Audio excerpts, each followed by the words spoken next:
जय श्री कृष्ण, राधे राधे। बहुत दिन हो गए मैं कोई कथा नहीं डाल पा रही हूँ, इसलिए आज मैंने सोचा आप लोग के सामने एक कथा लेके आऊँ महर्षि वाल्मीकि पर, कि महर्षि वाल्मीकि कौन थे, उनका पुण्य कब और कैसे जागृत हुआ।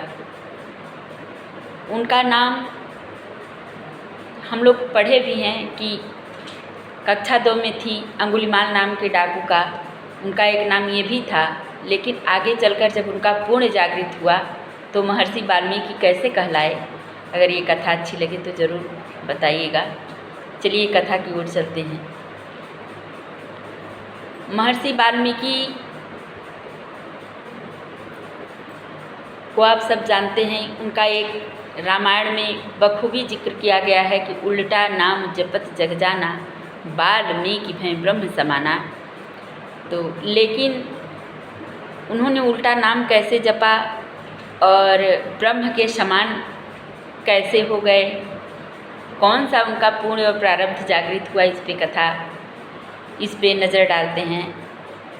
और मान लीजिए कथा कहने में कोई त्रुटि हो तो क्षमा करके बताइएगा ज़रूर कि यहाँ गलती हुई है, इसको सुधारा जाए।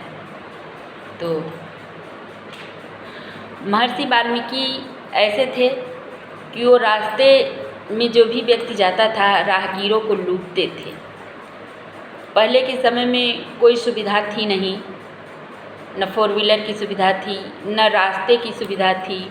लोग घोड़े से, बग्घी से, बैलगाड़ी से, अन्य अनेक साधनों से बड़े बड़े व्यापारी व्यापार करते थे, हर चीज़ लाद के जाते थे और वो रास्ते में उनको मार के फेंक देते थे और उनका जितनी संपत्ति उनकी रहती थी उन सबको लूट लेते थे। और यही उनका क्रम था, यही उनका सिलसिला था। और इस बात का बहुत ज़्यादा लोगों में दहशत होती थी कि ये रास्ता बहुत ख़तरनाक है, इस रास्ते से ना गुजरे। लेकिन रास्ते भी पहले ज़्यादा हुआ नहीं करते थे, आदमी मजबूरन जाता ही जाता था। तो एक समय ऐसा हुआ कि सुबह से शाम हो गई, कोई नहीं आया।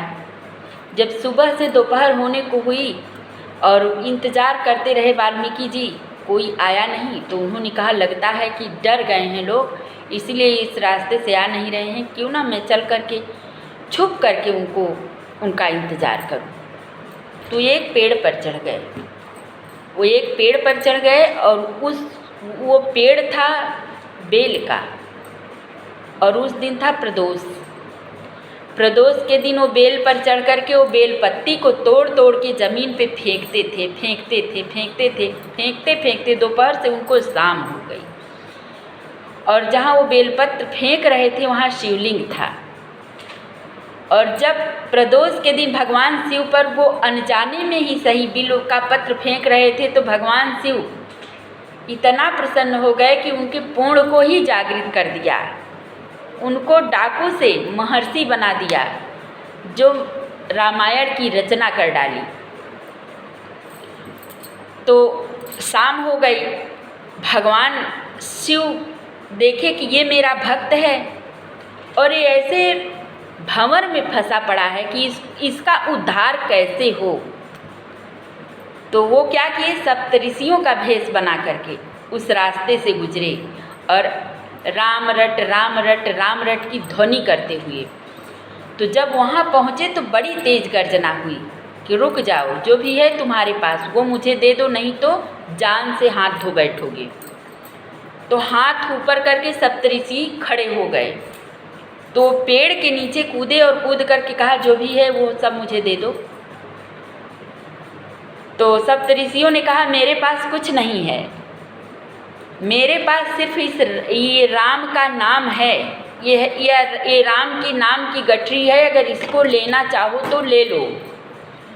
तो वाल्मीकि जी ने कहा कि इसको मैं लेकर क्या करूँगा, क्या इससे मेरे बीवी बच्चों का पेट भरेगा, मेरे माँ बाप का पेट भरेगा, ये मुझे नहीं चाहिए। तो सप्तऋषियों ने कहा कि जाकर अपने माँ बाप से, अपने पत्नी से, बच्चों से, भाई बहन से पूछ करके आओ कि जो तुम पाप करते हो उसमें तुम्हारा वो साथ देंगे, साथ निभाएंगे। तो वाल्मीकि जी ने कहा क्यों नहीं निभाएंगे, खाते हैं तो क्यों नहीं निभाएंगे। तो सप्तऋषियों ने कहा जा करके पहले पूछ के आओ। तो वाल्मीकि जी ने कहा कि मैं कैसे यकीन करूं कि मैं पूछने जाऊंगा और आप लोग यहीं खड़े रहेंगे। तो सप्तऋषियों ने कहा जैसे तुम्हें यकीन आए वैसा कर लो प्रबंध। तो उन्होंने एक पेड़ से सप्तऋषियों को बांध दिया रस्सी से, और बांध करके भागते हुए अपने माँ बाप के पास पहुँचे और जा करके एक सवाल किया कि हे माता, हे पिताजी, जो मैं पाप की कमाई लेके आता हूँ आप लोग के सामने, आप लोग का पालन पोषण करता हूँ, पेट भरता हूँ, क्या उसमें आप लोग हमारे भागीदार होंगे? तो उन्होंने 7 शब्दों में मना किया कि ये तुम्हारा कर्तव्य है और दायित्व है, फर्ज है, मैं तुम्हारे पाप में तुम्हारा साथ नहीं दूंगी। तो बड़ा उदास हो गए। तो गए अपने बीवी के पास, पत्नी के पास, बच्चों के पास, यही सवाल किया। तो पत्नी ने जवाब दिया कि मैं आपकी अर्धांगिनी हूँ, आप पुण्य करके लाते हो, पाप करके लाते हो, ये आपका फर्ज है, मैं आपके पाप में आपका भागीदार नहीं बनूंगी। वो भागते हुए सप्तऋषियों के पास गए, क्योंकि उनकी जो बाणी थी सप्तऋषि की वो सीधे उनके हृदय तक पहुँची थी, उनके हृदय तक पहुँची थी। अब उनका वहाँ से कल्याण होना था। तो सप्तऋषियों से कहा कि मेरे पाप में तो वो भागीदार नहीं होंगे।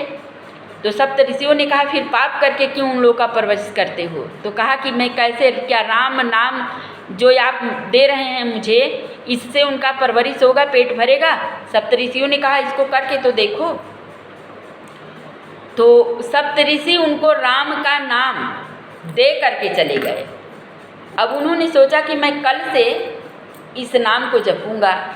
तो जब सुबह हुई वो बैठ गए भजने नाम, तो उनसे राम राम जपते नहीं बन रहा था, वो मरा मरा जप रहे थे।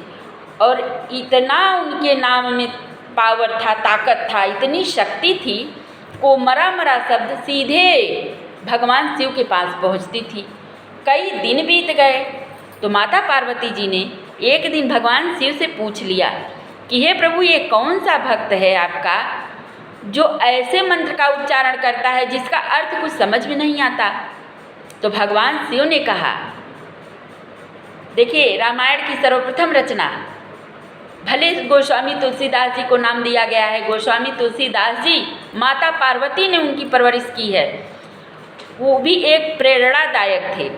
भगवान शिव ने सर्वप्रथम रामायण की रचना की थी। उन्होंने कहा उल्टा नाम जपत जग जाना, वाल्मीकि भय ब्रह्म समाना। ये एक ऐसा अनन्य भक्त है जिस कुछ प्रारब्ध के कारण, कुछ श्राप के कारण ये कुछ समय के लिए भटक गया था, लेकिन फिर से इसका पूर्ण जागृत हो गया है और ये मेरे आराध्य का नाम जप रहा है। मरा का उल्टा जपोगी राम आएगा। तो पार्वती जी ने कहा कि हे प्रभु, आप तो धन्य हैं, आपकी लीला, आपकी महिमा अपरंपार है। अगर आप सीधे में भी प्रसन्न हैं और आप उल्टे में भी प्रसन्न हैं, तो भगवान शिव ने कहा मेरे आराध्य को जो कोई भाव से जपेगा, मेरे आराध्य को, वो मुझे इतना प्रसन्न करता है, वो इतना प्रिय होता है कि मैं उसकी सारी गलतियों को क्षमा करके अपने हृदय से लगा लेता हूँ।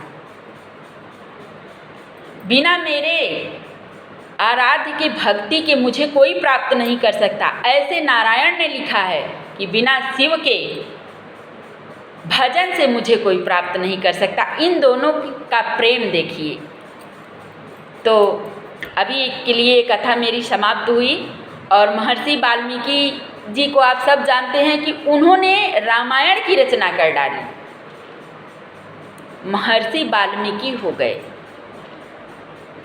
देखिए, भगवान का नाम तो लेना सबको आता है, सब जानते हैं, राम राम, कृष्ण कृष्ण, राधा नाम सब जानते हैं, लेकिन उसमें भाव होने चाहिए।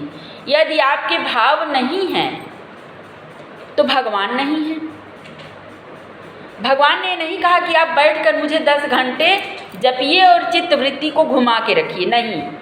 खाते रहिए, पीते रहिए, सोते रहिए, जगते रहिए, उठते रहिए, बैठते रहिए, कुछ भी करते रहिए, उनका नाम लेते रहिए, कल्याण अपने आप हो जाएगा। अभी के लिए मेरी कथा समाप्त हुई। अगर मेरी कथा अच्छी लगी तो कमेंट जरूर करें। जय श्री कृष्ण, राधे।